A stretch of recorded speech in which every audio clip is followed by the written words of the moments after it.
안녕하세요. 재밌는 정치, 즐거운 보, 언제나 듣고 싶은 이야기만 하고 싶은 수능 개념 정치를 맡은 박보입니다. 그 지킬 앤 하이드에서 조승우 씨가 부른 지금 이 순간이 나오고 있습니다. 가사를 보면 제가 이거를 딱 불러드려야 되는데 지금 이 순간 여기 말고 그 다음부터는 음치가 되어버리더라고요. 집에서 해봤는데 내 모든 걸, 내 욕심마저, 내 영혼마저 다 걸고 내 욕심마저 내 영혼마저 다 걸고 던지리라 바치리라 애타게 찾던 절실한 소원을 위해 지금 이 순간 나만의 길. 제가 이 가사 왜 했냐면요. 물론 지킬 앤 하이드 안에서 조승우 씨가 이걸 부를 때 순간과는 전혀 매치가 되지 않는 거지만 지금 3단원을 들어오면 작년에 선배들이 그래요. 여러분 선배들이 그럴만합니다. 3단원 들어와서 정말 많은 학생들이 포기를 한다고. 선거는요. 문제가 어려워도 재밌게 듣는데요. 재밌게. 그런데 이 3단원에 오면 일단 용어가 어렵고 일단 너무 추상적이고 이래서 하나 둘씩 포기해 간다라고 합니다. 특히나 지난 시간, 지지난 시간까지 하면서 헌법의 기본 원리라든가 기본권 이야기를 하면서 많이 이렇게 떨어져 나간다고 해요. 그런데 여러분, 그런데 의의를 찾으세요. 뭐냐면 선생님이 계속 말씀드렸었지만 우리가 사람이기 때문에 인간이기 때문에 가진 그 권리, 그게 헌법에 써 있고 그 권리가 우리가 누려야 될 권리가 무엇인지조차 모르고 이 땅에 살고 있다는 것 그 자체가 모순이다라는 생각. 그런데 나는 너무나 운이 좋게도 우리가 인간이기 때문에 가져야 되는 그 권리들, 이 땅에서 주어지는 그 권리들을 배울 기회를 가졌구나. 그런 생각들을 하면서 보고 또 보고. 사실 시험 문제는 어렵게 나지도 않고요. 그리고 시험 문제에서는 그렇게 여러분에게 암기를 요하지도 않습니다. 절대로요. 이것을 공부하는 의의를 찾으셔야 합니다. 그걸 정말 여러분에게 간절히 부탁드려요. 그래서 여러분의 욕심마저, 영혼마저 다 던지고 바치고요. 절실한 여러분의 목적을 위해서 여러분의 그 한 순간순간에 최선을 다해 주시기를 진짜 부탁드릴게요. 다행스러운 것은 오늘 이 시간 21강이고요. 국회로 들어갑니다. 그러면서 이제는 우리 옆에 살아 숨쉬는 것들 이야기를 할 수가 있게 됐어요. 네, 여러분 국회 지금 보이시죠? 국회는 저기 지금 위에 돔도 보이시죠? 저 돔이 지금 녹색으로 나오잖아요, 여러분. 저게 일부러 녹색이 아니에요, 여러분. 그건 아세요? 비바람을 맞아서 녹슨 거예요. 네, 국회의사당은 지하 2층, 지상 6층에 모두 2,200명 정도의 식구들이 저기서 살고 있는 아주 큰, 저 국회의사당은 1975년부터 저기 사용하기 시작했습니다. 애초에는 다른 곳이었다가 뭐 부산도 갔다가 대구도 갔다가 75년부터 준공돼서 저기 장소를 사용하고 있는데 여러분, 대한민국 서울시 여의도동 1번지 대한민국 국회에 대해서 오늘 이 시간부터 열심히 공부해 나가도록 하겠습니다. 가볼까요?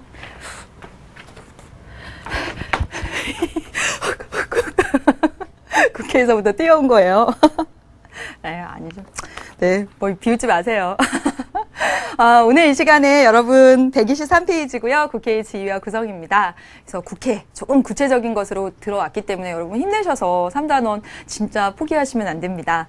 지난 시간에 공부했던 내용 복습하고 지난 시간 마무리를 짓고 국회로 또 들어가야 되겠습니다. 우리 지난 시간의 주인공은 기본권이었습니다. 기본권을 공부할 수 있다는 자체에서 의의를 찾으라고 말씀을 드렸었죠. 기본권 중에서 특히 5가지 자유권, 평등권, 참정권, 청구권, 사회권 하는 내용들, 그 성격들 기억하시면 되겠습니다. 이 기본권들은요. 우리가 인간으로서부터 인간이기 때문에 가지고 있는 권리라서 국가가 적극적으로 보장을 해줘야 되는데 우리나라는 헌법에 실정권 사상을 채택하고 있기 때문에 실정권과 자연권의 조화를 이루고 있기 때문에 이 기본권을 제한할 수도 있다고 봅니다. 그래서 여러분 몇 페이지 118페이지 내용을 좀 복습하고 가겠습니다. 기본권의 제한. 여러분 거기 길게 나와 있는데요. 사실상 이 기본권의 제한에 대해서 단독으로 출제되거나 여기 있는 내용들을 모두 담아서 여러분을 괴롭힌 적은 없습니다. 따라서 여러분 이것만 기억하세요. 지난 시간에 기본권 5가지를 보장해준다.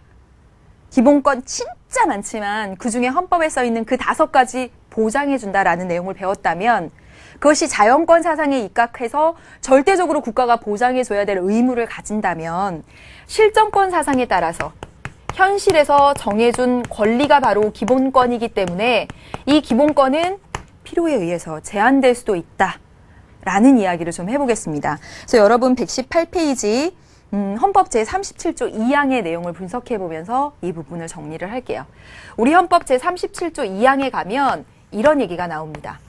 뭐냐면 국가안전보장, 질서유지, 공공복리, 이러한 사유가 있었을 때는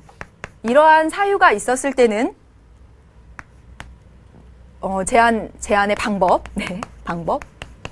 법률을 만들어서 제한할 수 있다라고 써 있습니다. 이게 바로 실정권 사상이 반영된 거예요. 여러분 이 얘기를 한번 해볼게요. 자 보세요. 우리는 누구나 내 행동의 자유가 있고요. 나 맛있는 거 먹을 자유도 있고요. 평등권도 있고요. 참정권도 있고 다 있습니다. 재산권도 있고요. 그런데 자 보세요. 나는 내 행동의 자유가 있다고 북한을 넘어갑니다.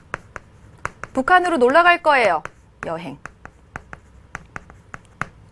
자, 이건 우리나라 대한민국의 안전을 침해하는 그런 행위입니다. 국가 안전 보장을 위해서 북한으로 여행 가는 건 엄격하게 제한하고 있죠. 기본권을 제한하고 있습니다. 그렇죠? 그 다음에 또 볼게요. 나 빨리 출근해야 되니까 무단횡단해야지. 신호 지키지 않아야지.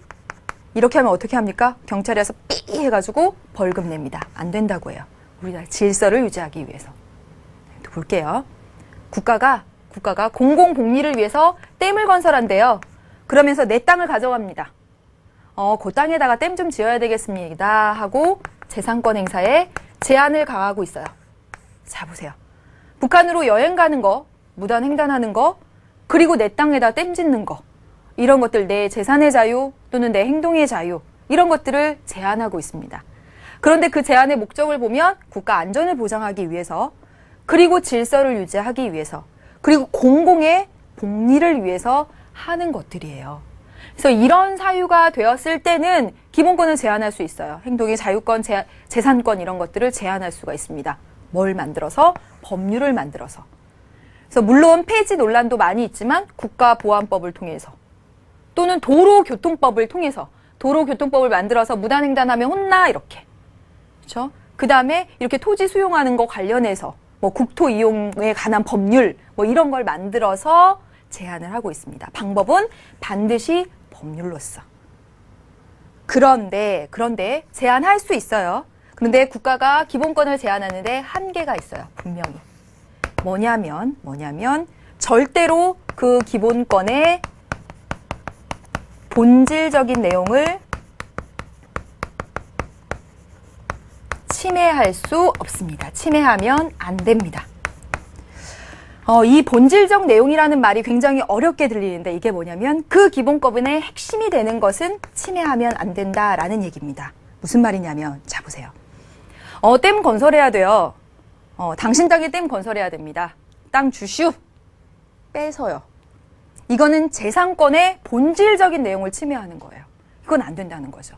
땅을 뺏는 게 아니라 이게 댐을 건설해야 되니까 그 땅 좀 씁시다. 미안해요. 그리고 맞는 보상을 해줘야 되는 거죠.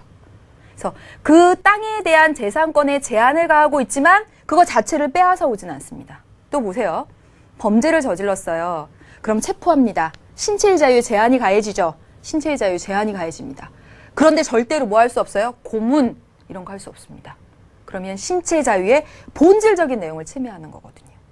그래서 여러분 기본권 제한 관련해서 이 내용만 기억하시면 돼요. 우리나라 헌법은 자연권 사상과 실정권 사상을 다 조화를 이루고 있기 때문에 실정권 사상에서 현실에서 국가가 정해준 권리이기 때문에 이러할 때는 제한을 할 수도 있다. 다만 꼭 법률을 만들어서 도로교통법, 토지에 관한 법률 이런 것들을 만들어서 제한을 가할 수 있고요. 제한하는 경우에도 그 기본권의 핵심이 되는 것은 제한할 수 없다. 기억하시면 되겠습니다.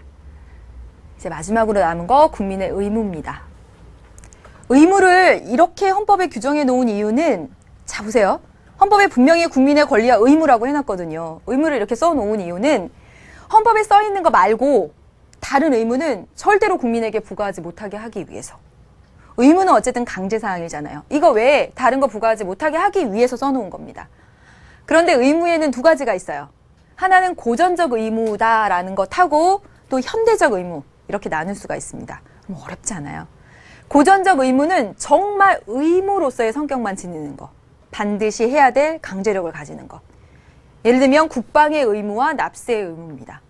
국방의 의무는 국가를 운영하고 외부 침략으로부터 지키는 데 필요한 재원과 인력은 그 주인인 국민이 부담하여야 된다는 그 논리에 따라서 국방의 의무를 모든 국민이 부담하게 되어 있습니다. 남녀 할 것 없이.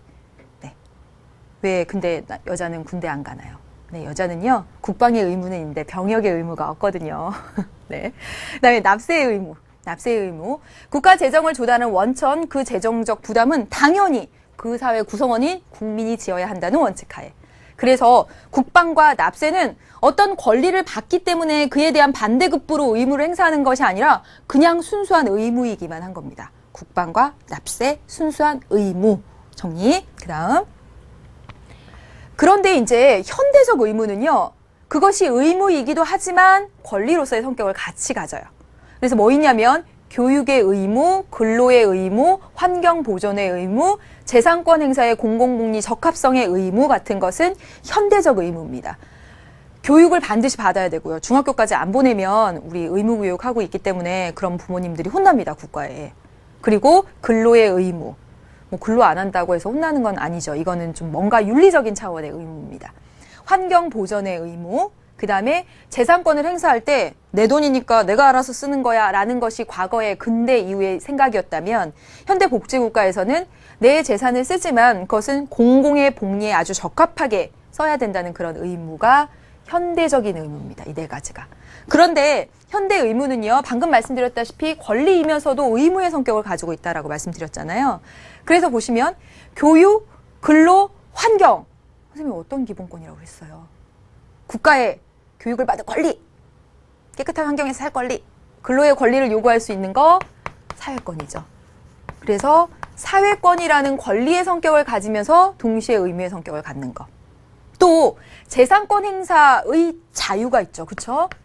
자유권이면서 동시에 의무의 성격을 갖는 것이 바로 재산권 행사의 공공복리 적합 의무입니다. 여기까지입니다, 여러분. 여기까지 해서 기본권 다 정리했습니다. 기본권 떠올리시면 기본권 의미, 기본권의 성격이 뭐였지? 자연권, 실정권, 기본권 발달 과정, 이건 이미 다 했어요. 자유, 참정, 사회 이렇게 갔죠? 기본권의 내용 봤습니다. 5가지 중심으로 헌법에 써 있는 것, 그리고 이 기본권은 제한할 수도 있다. 방금 전에, 그리고 의무. 그래서 끝났습니다. 자, 여러분 문제 풀어보면서 정리를 하도록 하겠습니다. 문제는요, 여러분 120페이지의 문제 3문제를 보겠습니다. 보시죠. 네.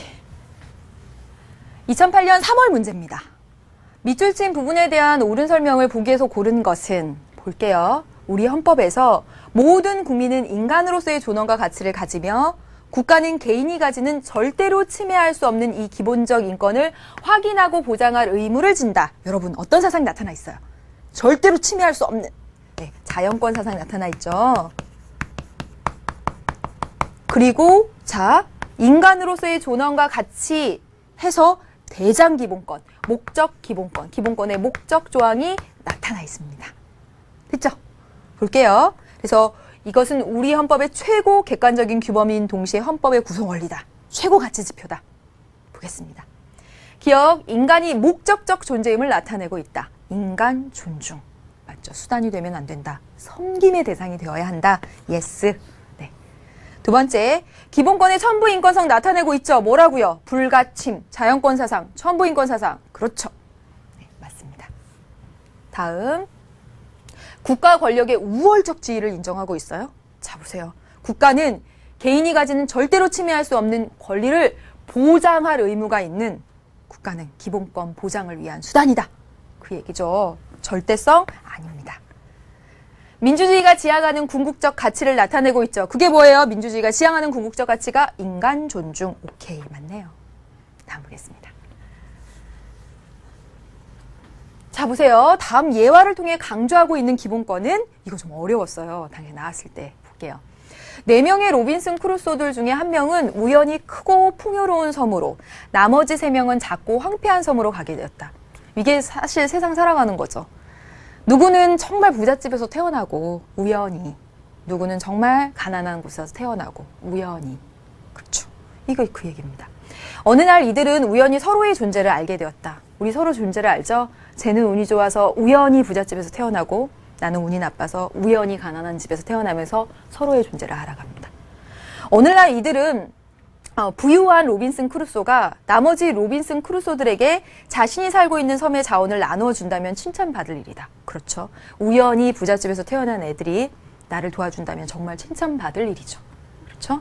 그러나 세 사람이 부유한 사람에게 그의 자원을 나누어 달라고 요구할 수는 없다. 그렇죠. 여러분 해봤나요? 나는 우연히 가난한 집에서 태어났으니까, 너 우연히 부잣집에서 태어났으니까 나 학비 좀 대줘. 이렇게 해봤나요? 아니죠. 요구할 수 없습니다. 왜냐하면 자, 여기입니다. 부유한 로빈스 크루소만이 자신의 자원을 나눠줄 권리가 있습니다. 부유한 그만이, 우연히 부잣집에서 태어난 그만이 내 재산을 내가 쓸 권리가 있는 거죠. 여기 말하는 거 뭡니까? 사회권입니까?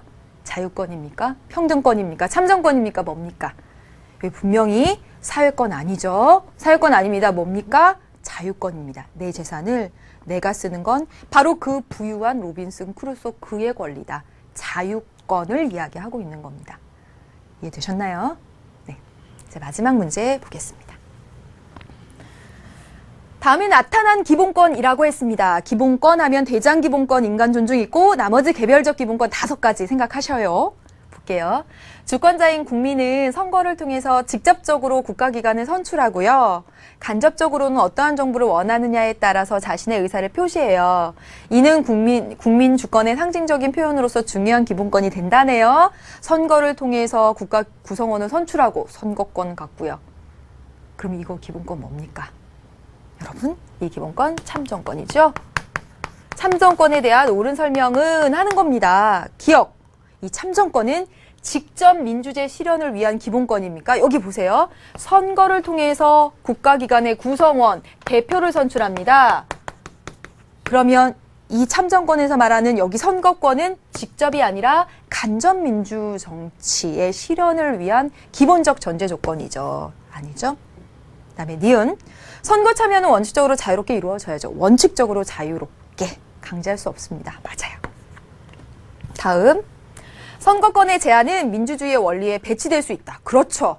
민주주의의 원리, 국민이 주권을 가집니다. 국민이 주인인데 누구한테 주고 누구한테 안 주면 안 되죠. 맞습니다. 그 다음에 상호주의의 원칙에 따라 국내에 거주하는 모든 외국인들에게 줘야 된다. 상호주의 원칙에 따라 외국인에게도 주세요. 자, 여러분 참정권 반드시 기억하셔야 될 건 참정권은 국민에게 주는 권리입니다. 국민에게 주는 권리예요. 대한민국 국민에게 주는 권리입니다. 그래서 이 참정권을 실정권적 성격을 가진다라고 말합니다. 현실에서 국가가 국민에게 주는 권리거든요. 대한민국 국민에게만 줘야죠. 왜 외국인에게 왜 줍니까? 아니죠. 그렇죠? 틀렸습니다. 네, 아닙니다. 그래서 여기까지 해서 여러분 기본권을 다 정리했습니다. 그리고 여러분 이제 넘어왔습니다. 여러분 고생 많으셨어요. 네, 고생 많으셨어요. 이제 우리 현실 눈으로 보이는 그것들 할 겁니다. 다시 재밌어져요. 네. 재밌게 공부하시고요. 이해하시고 나중에 탁 머릿속에 기억해야 될 것들을 정리해서 이렇게 차곡차곡 넣으면 돼요. 쉽습니다. 쉬워요. 이거 저 최효정이 하는 거 뭐지? 네, 보겠습니다. 여러분 123페이지 맨 위에 보면 재미있는 정치 로드맵에 보세요. 선생님이 이렇게 썼습니다. 간절히 애원하면서 대한민국 국회가 궁금하지 않아? 국회가 어떤 일 할까? 국회 어떤 곳일까? 궁금하지 않아? 궁금해야 공부하는 맛이 나거든요. 자, 이번 시간에 공부할 내용 좀 적어보겠습니다. 네. 오늘 이번 시간 21번째 시간. 21번째 시간. 국회의 지위와 구성. 지위와 구성.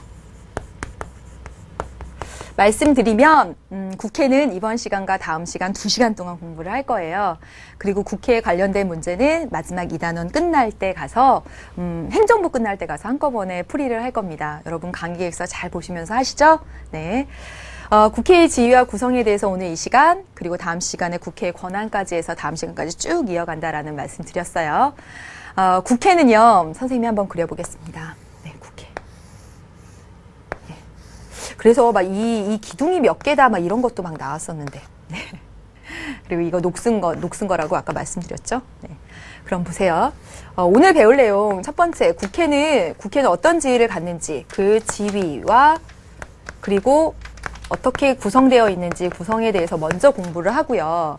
그리고 이 의회, 여기 안에서 이제 회의를 하잖아요. 의회라고도 부르잖아요. 의회 구성 방식, 우리는 단원제로 이루어졌습니다. 미국은요, 양원제죠. 무슨 말인지 아시나요? 좀 이따 배울 건데. 이처럼 의회 구성 방식이 달라요. 그래서 의회 구성 방식, 의회를 단원으로 하느냐, 양원으로 하느냐, 그 얘기를 두 번째로 해볼게요. 그리고 이들이 국회의원들이 여기 모여서 계속 제일 많이 하는 일이 회의잖아요. 회의. 그렇죠? 그래서 세 번째 국회의 회의에 대해서 이야기를 하겠습니다. 여기까지 이야기를 하도록 할게요. 그러면 첫 번째 보세요. 오늘 이 시간 처음으로 국회 들어갑니다. 국회 들어가는데 국회는 어떤 지위를 가지고 있고 이 국회 안에 의회는 어떻게 구성되어 있고 세 번째 국회의 회의는 어떻게 이루어지는지 그 얘기를 해보도록 하겠습니다. 그래서 여러분 첫 번째 국회의 지위와 구성입니다.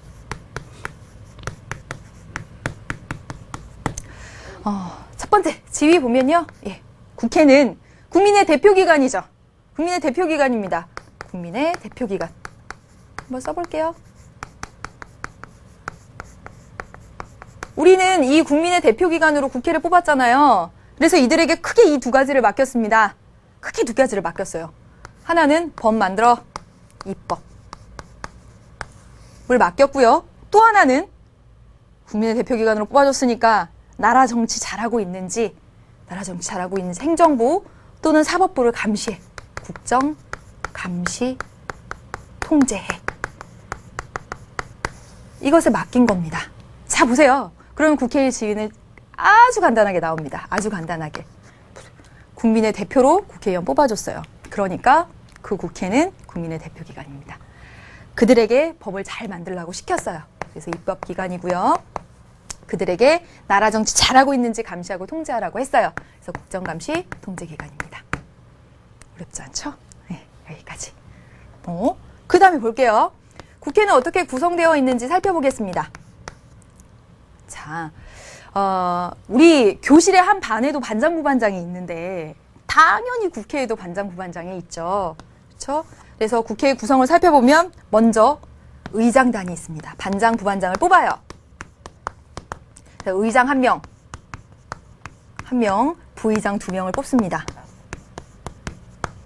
2명을 뽑아요. 이들의 임기는 2년입니다. 2년. 그럼 봐요. 국회의원의 임기가 4년이죠? 그러면 한번 국회의원을 뽑으면 의장단이 2팀 탄생하는 거죠. 전반기 의장단, 후반기 의장단. 이렇게 탄생하는 겁니다. 의장은 국회의 대표다라고 생각하시면 됩니다. 국회 제적의원 과반수의 찬성으로 뽑혀요. 그런데 자 보세요. 보통 관례상 이 의장은 여당 출신이, 즉 한나라당에서. 그리고 부의장은 여당 출신 1명, 제일 큰 야당 출신 1명, 이렇게 하는 게 관례상 그렇게 되어 있습니다. 물론 이들이 의장, 부의장이 되면, 반장, 부반장이 되면 당적을 이렇게 버리도록 되어 있어요. 유보하도록 되어 있어요. 그래서 지금 현재 국회의장이 한나라당이다 이렇게 말하면 틀리기는 하지만 한나라당 출신에서 뽑는다라는 얘기죠. 그래서 국회 구성 첫 번째 의장단, 반장, 부반장 뽑고요. 또 국회 구성 누구예요? 당연히 국회의원들로 구성되죠. 국회의원들로 구성됩니다. 국회의원 관련해서 우리 선거에서도 배웠으니까 한번 간단히 써보면, 네. 국회의원 누가 뽑아줘요? 선거권을 가진 사람들, 만 19살 이상의 대한민국 성인 남녀, 누구나 모든 사람. 그래서 그 작년에 저랑 같이 열심히 정치를 배웠던 학생들은 2012년을 되게 기대하더라고요. 나의 첫 선거 막 이러면서 되게 기대하더라고요. 만 19살 이상 모든 국민이 뽑아주면 선거권. 자, 보세요. 그러면 누가 국회의원이 될 수 있어요? 이게 피선거권입니다. 국회의원이 될 수 있는 자격이에요. 누가? 나이는? 여러분 될 수 있어요? 여러분 못 돼요? 저는요? 저도 못 됐으면 좋겠는데 25살 이상이면 모두 다 국회의원에 출마할 수가 있습니다. 그래서 25살 이상이 출마할 수 있는 권리가 있고요. 우리나라 국민 19살 이상이 뽑는 권리가 있습니다. 그래서 임기는 몇 년? 4년이에요. 4년. 그리고 의원 정수, 의원의 수는 모두 몇 명? 299명입니다. 299명. 그래서 그 지역구에서 245명을 뽑았고요. 비례대표로 54명을 뽑았다라고 말씀드렸었죠. 이렇게 구성이 됩니다. 우리나라 국회의원들 299명. 네. 그 다음에 가볼게요. 국회는 또 어떻게 구성되냐면요. 자, 보세요. 반장, 부반장 있고 우리 반 애들 있고요. 우리 반 애들, 이게 구성원이잖아요. 그리고 이 우리 반은 어떻게 꾸려가냐면 뭘 열어서 꾸려가냐면 회의 열잖아요. 고등학생들은 자주자주 회의 안 하지만 HR 시간이라고 해서 맞죠? 중학생일 때랑 이럴 때는 이렇게 일주일에 한 번씩 토요일 날 오전에 이렇게 회의하고 그러지 않았나요? 학급회의? 그렇죠? 그럼 학급회의랑 똑같은 겁니다. 그게 뭐냐면 국회에서 가장 중요한 본회의예요. 본회의. 학급회의의 학급회의의 반장, 부반장하고 우리 반 애들 모두 참석하는 것처럼 똑같이 이 본회의에는 국회 제적위원 모두로 구성됩니다. 학급회의에 모두 참여하는 것과 똑같아요. 그래서 학급회의에서 우리 반의 중요한 일을 결정하듯이 똑같이 이 본회의에서 국회의 모든 의사결정, 최종 의사결정을 합니다. 의사결정 기관입니다. 그래서 본회의장에 가면요. 본회의장에 299명이 모두 참석하면 참 좋지만 이 출석을 좀 안 하는 경우도 있고 하는데 아무튼 여기 가서 의안 심의를 하기도 하고 법률안 심의를 하기도 하고 대정부 질문을 하기도 하고 연설을 하기도 하고 이렇게 하기도 합니다. 그게 본회의입니다. 어렵지 않죠, 여러분? 네, 여기까지 좀 봤습니다. 2개 더 있어요. 구성 2개 더. 저쪽으로 옮겨서 하겠습니다. 그 밑에다 여러분 보시면 돼요. 이제 이 2개는 여러분 조금 설명을 좀 길게 되기 때문에 여러분 선생님 밑에다가 여백을 뒀어요. 뭐냐면 각종 위원회와 교섭단체입니다. 자, 볼게요. 각종 위원회.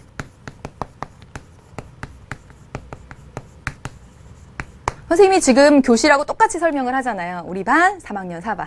네, 재작년에 선생님 3학년 4반 담임이었거든요. 3학년 4반 반장, 부반장 뽑았어요. 부반장 2명 뽑았습니다. 그리고 우리 반 애들, 구성원, 국회의원. 그리고 한 달에 한 번 정도 회의했던 것 같아요. 그렇게도 자주 안 했나? 3학년이니까. 어쨌든 학급회의, 본회의. 거기서 우리 반의 의사를 결정합니다. 됐죠? 모두가 참석해서 그렇습니다. 그리고 선생님은 아침에 조용히 시키는 건 학습부장한테 시켰고요. 청소 같은 거는 미화부장한테 시켰고요. 네, 돈 걷는 건 총무부장한테 시켰습니다. 그래서 애초에 선생님이 딱 담임이 되면 학교에서 시켜요. 3학년 4반 30 몇 명 이렇게 부서를 좀 나눠주세요. 이렇게 시킵니다. 제가 이렇게 막 짜죠. 막 부장들. 네, 이렇게 막 짭니다. 총무부장, 미화부장, 학습부장 이렇게 짜요. 그래서 필요할 때마다 그 부장들한테 시키죠. 그럼 훨씬 일하기가 편합니다. 똑같아요, 국회의원도. 국회의원이 딱 당선이 되잖아요. 그러면 그렇게 각 부서로 들어갑니다. 각 부서로 들어가요. 그게 바로 각종 위원회입니다. 각종 위원회로 들어갑니다. 국회의원이 되면. 그래서 어떤 국회의원은 옛날에 변호사였어요. 그럼 법 쪽을 잘 알아요. 그러면 법제사법위원회. 어떤 사람은 선생님 교육자였어요. 교육위원회. 기획재정위원회. 쭉쭉쭉 해서 이렇게 위원회가 모두 16개가 있습니다. 그런데 이 위원회는 항상 설치되어 있는 위원회라고 해서 이렇게 부릅니다. 항상 상자. 항상 임명된 위원회, 상임위원회입니다. 이건 바로 하급에 각각 부서랑 똑같은 역할을 합니다. 자, 국가는 너무너무 많은 일들을 해야 돼요. 법을 만들고 교육, 방송 또는 이렇게 여성, 복지 많은 일을 해야 되고 그거에 따른 정말 많은 얘기들을 나눠야 되고 법률안이 올라오는데 그것들을 매번 299명의 국회의원들이 다 모여가지고 얘기를 하려면 너무너무 힘듭니다. 그렇죠. 그러니까 어떻게 해요? 이렇게 애초부터 국회의원이 딱 되면 이렇게 부서를 나누는 거예요. 나눠서 들어갑니다. 이렇게. 예. 똑같이.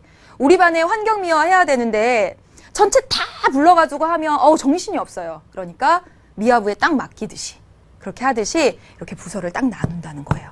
그래서 각종 위원회를 두는 목적은 바로 국회 운영의 효율성을 위해서입니다. 효율성을 위해서 두는 거예요. 각종 위원회를. 그래서 이렇게 법제사법위원회, 교육위원회, 기획재정위원회 등등등 여성위원회, 무슨 위원회 하는데 16개의 위원회에 나누어서 299명이 배치가 된다라는 거죠. 국회 운영의 효율성을 위해서. 그런데 선생님이 왜 각종 위원회하고 상임위원회 이렇게 썼냐면 이건 항상 설치된 위원회. 왠지 특별한 위원회도 있어요. 특별위원회. 항상 설치된 그 특별위원회가 2개가 있는데 하나는 뭐냐면 예산결산특별위원회. 예산결산특별위원회. 그리고 윤리특별위원회. 이런 것이 있습니다. 다시 말하면 이런 것들은 1년 내내 필요하잖아요. 법률, 기획, 재정, 그 다음에 여성, 복지. 그런데 예산결산은 예산결산 심의할 때 그때만 필요하고 윤리특별위원회는 뭐냐면 국회의원이 뭐 좀 윤리적으로 부도덕한 일을 저지르거나 이랬을 때 징계하거나 비윤리적인 행위에 있어서 뭐라고 할 때 그럴 때 필요한 거니까 그래서 이걸 특별위원회로 이렇게 분리가 되어 있습니다. 되셨죠, 여러분? 이해되시죠? 네, 재밌어지는 건가? 그래야 되는데. 네. 그 다음에 볼게요. 이 국회 운영의 효율성을 위해서 또 필요한 게 그게 뭐냐면 바로 교섭단체입니다.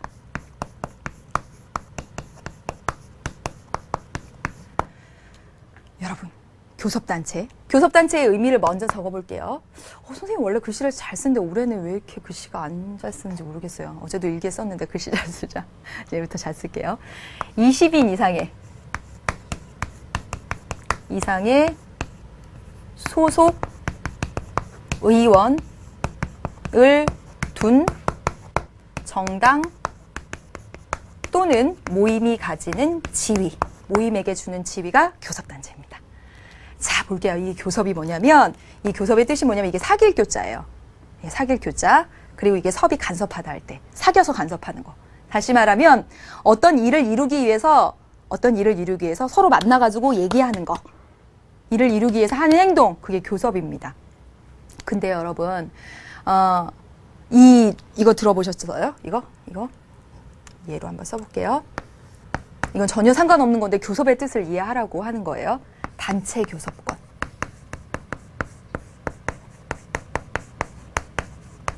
모든 노동조합의 노동자에게는 단체 교섭권이 있다. 이거 들어보셨나요? 근로자의 권리를 향상시키기 위해서 그 사측의 회사에 많은 것들을 얘기할 수 있는 권리, 얘기해서 그것들을 근로자의 권리를 향상시킬 수 있는 것, 그게 단체 교섭권입니다. 단체로, 근로자 단체로 얘기할 수 있는 거예요. 누구랑? 회사 측이랑 얘기해서 이게 권리를 높이는 것. 얘기할 수 있는 권리입니다. 얘기할 수 있는 권리. 이게 바로 교섭권이에요. 말로 얘기할 수 있는 권리. 즉 국회에는 이 말로 얘기할 수 있는 권리가 주어진 단체가 있다라는 거예요. 어렵죠? 예, 무슨 말이냐면 자 이제부터 얘기할게요. 우리나라에 현재 정당 21개 있습니다. 21개 있는데 21개 정당 가운데 국회에 진출한 정당은 모두 8개입니다. 그래서 한나라당 당연히 진출했고요. 민주당, 그 다음에 자유선진당, 그 다음에 창조한국당, 민주노동당, 진보신당 등등등 해서 무려 8개의 정당이 의석을 차지해서 진출해 있습니다. 의회에. 그런데 어떤 정당은 1석, 어떤 정당 3석, 뭐 이런 식이에요. 그리고 한나라당이 171석, 87석, 뭐 이렇습니다. 자, 보세요.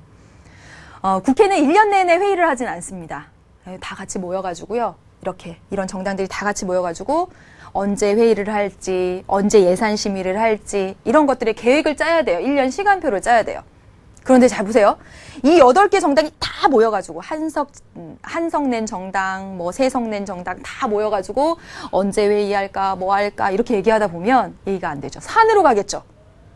우리 정당 입장에선 이때가 좋겠는데 뭐 하겠는데 뭐 이렇게. 그래서 안 되겠다. 이렇게 하다가는 너무너무 비효율적이다. 효율성을 위해서 교섭단체, 얘기할 수 있는 권리를 주는 단체의 지위를 20인 이상의 소속 의원을 가진 정당에게만 줘야 되겠다. 그럼 어디? 한나라당, 민주당이 바로 교섭단체로서의 지위를 가지고 있습니다. 교섭단체로서의 지위를 갖게 되면 으쓱 될 수 있어요. 그렇죠. 국회 일정이라든가 대표 연설도 할 수 있고요. 그래서 교섭단체의 지위를 받으면 하나의 당당한 정당으로 인정을 받을 수 있는 거예요. 그러면 지금 현재 교섭단체는 한나라당하고 민주당밖에 없습니다. 그러니까 국회 주요 일정이라든가 상임위원회 위원장 자리를 배분한다든가 이런 것들은 다 한나라당하고 민주당이 다 합니다. 그럼 잘 보세요.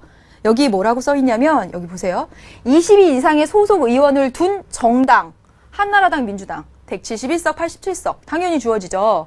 그런데 여기 보세요. 모임에게도 준대요. 다시 말하면 뭐냐면 이 나머지 다 정당들이 뜻을 합쳐서 교섭단체를 구성할 수도 있다는 거예요. 어떤 일이 있었냐면 자유선진당이 등장할 때 18석, 창조한국당 3석이었어요. 자유선진당 아까워 죽겠죠. 2개만 있으면, 2개만 더 있으면 가서 말발도 세울 수 있고 얘기할 수 있고 당당한 정당으로 인정받을 수 있는데 너무 아깝죠. 그래서 창조한국당하고 으쌰으쌰 하기로 했습니다. 이게 바로 일명 창조와 자유의 모임, 네, 창조와 자유의 모임을 만든 거예요. 모임을 딱 만들었습니다. 그래서 당당한 정당으로 인정, 모임. 그래서 꼭 하나의 정당만 교섭단체의 지위를 갖는 건 아니고 모임이 되어도 교섭단체의 지위를 갖습니다.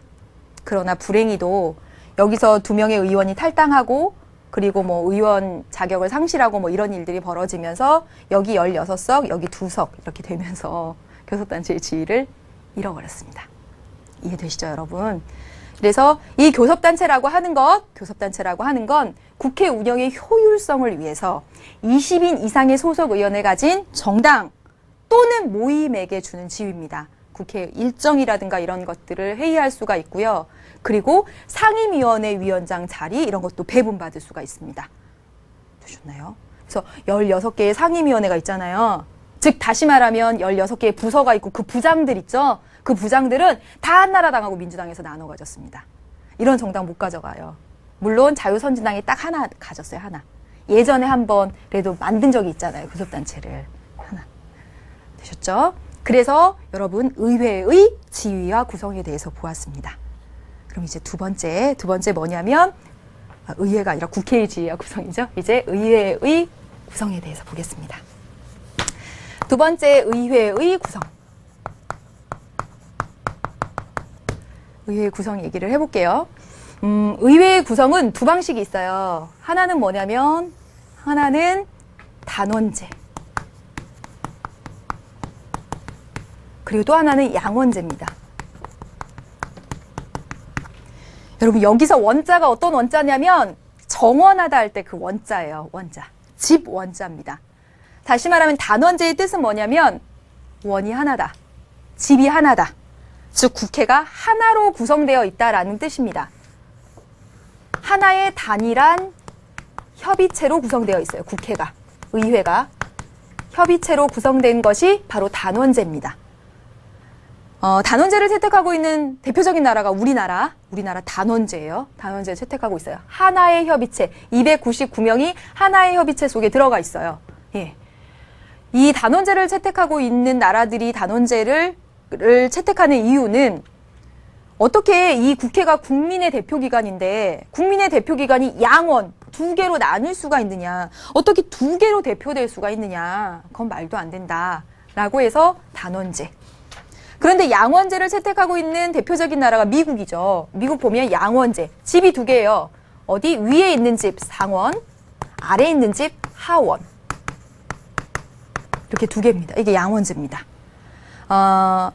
이 상원과 하원을 뽑는 기준은 국가마다 다릅니다. 달라요. 뭐 영국 같은 경우는 귀족이 하고 상원을. 네, 신기해요. 그렇죠? 뭐 이렇게 또 뭐 직능 대표로 뽑는 나라도 있고 달라요. 미국을 기준으로 얘기를 하면 미국의 상원은 주의 대표입니다. 주 대표. 그리고 하원은 인구 대표입니다. 이게 뭔 차이예요? 무슨 말이냐면 미국의 주가 이렇게 있으면 50개의 주가 있습니다. 그러면 어떤 주는 캘리포니아 주는 되게 큰데 어떤 주는 되게 조그만 주도 있죠. 그런데 크거나 작거나 모두 각 주는 평등하다라는 원칙하에 상원을 구성하는 거예요. 주 대표 각 주마다 2명씩 50개 주에서 모두 100명을 이렇게. 그리고 인구 대표라고 하는 것은 어떤 주는 되게 크죠. 캘리포니아 주 되게 크고 어떤 주는 되게 조그매요. 그러면 이 캘리포니아 주에는 큰 주에는 하원 의원은 많고 여기 주에는 하원 의원이 적고 그래서 이렇게 인구 비례해서 모두 435명의 하원 의원이 있습니다. 맞나? 혹시 봐주세요. 숫자가 원체 많잖아요. 맞을 거예요. 네. 양원제 그리고 단원제 의미 이해하셨죠? 어려울 거 없습니다. 그러면 장단점을 들어가는데 장단점은 절대적으로 단원제와 양원제의 의미 속에서 도출하시면 됩니다. 여긴 집이 하나밖에 없어요. 한 번만 토의하면 되죠. 신속하게 의사결정할 수가 있습니다.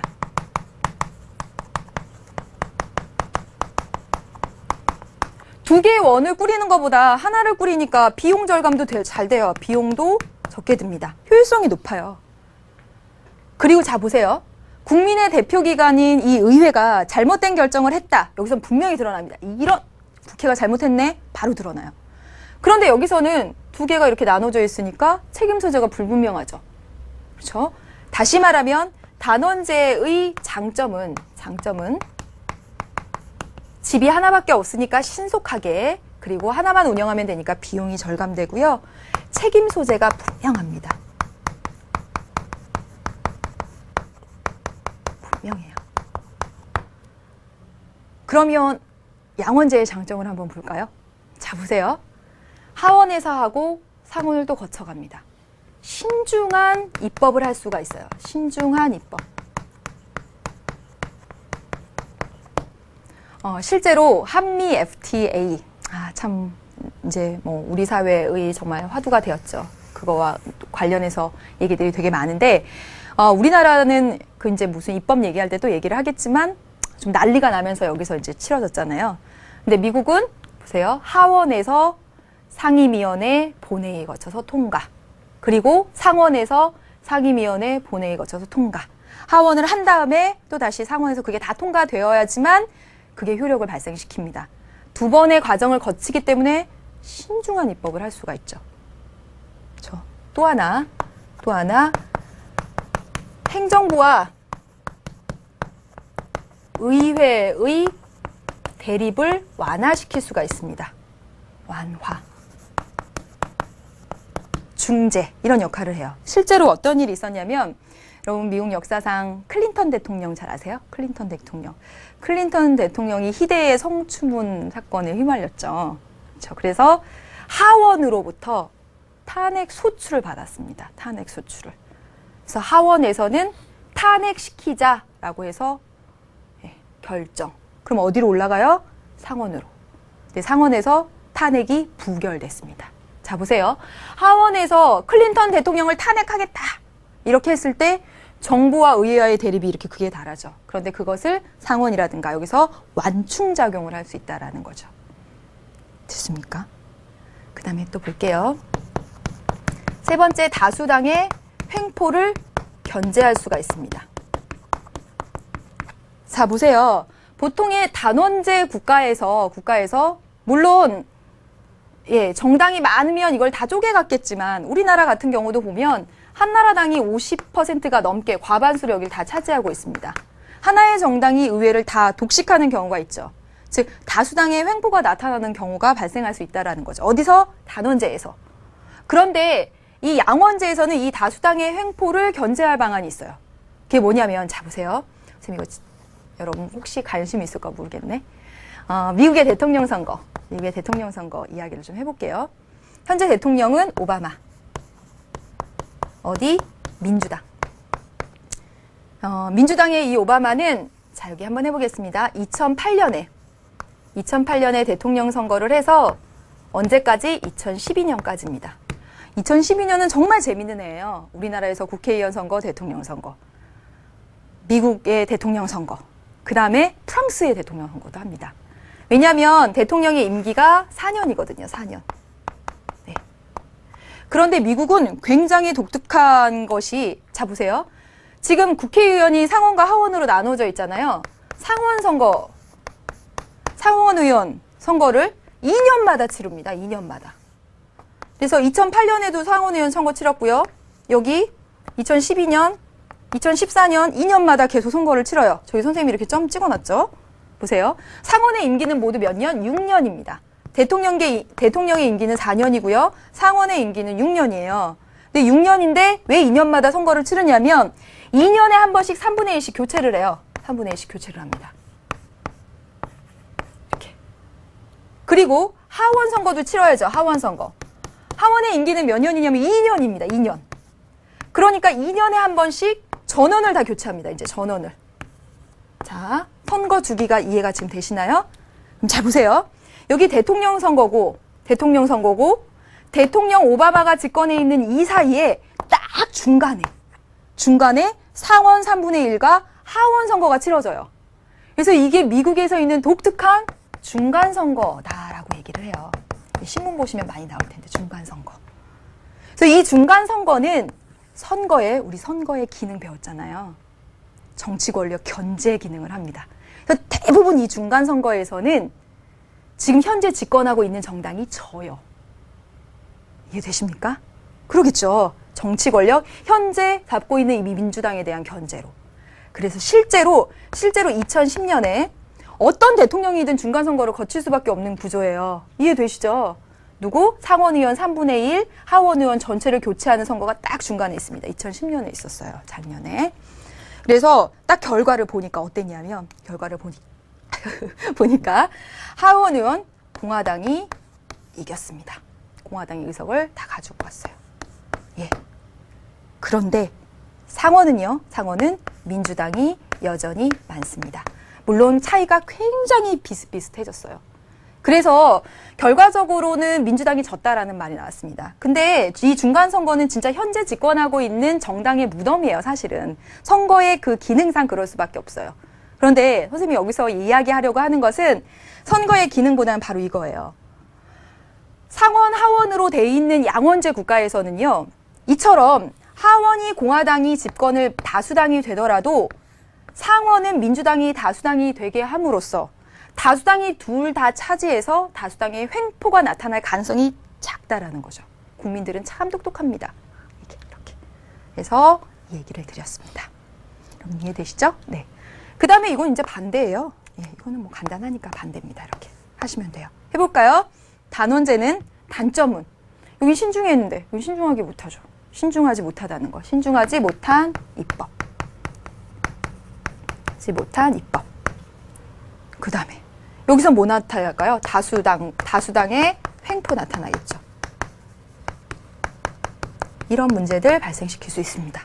여기 문제 볼까요? 2개의 집을 운영시킵니다. 문제 신속하게 안 돼요. 신속한 의사결정이 안 됩니다.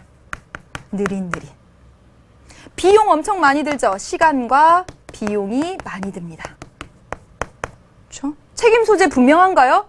예. 어떤 정책 결정에 대해서 실패, 결국 결과 실패 이렇게 나오면 하원은 상원 책임이다, 상원은 하원 책임이다 이렇게 하지 않을까요?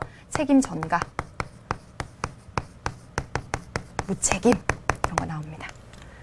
여기까지 했습니다, 여러분. 선생님이 기본권하고 헌법하고 이렇게 하다가 국회로 넘어오니까 막 신이 날라 그래요. 훨씬 낫네요. 네. 선생님 그게 재미없다는 게 아니에요.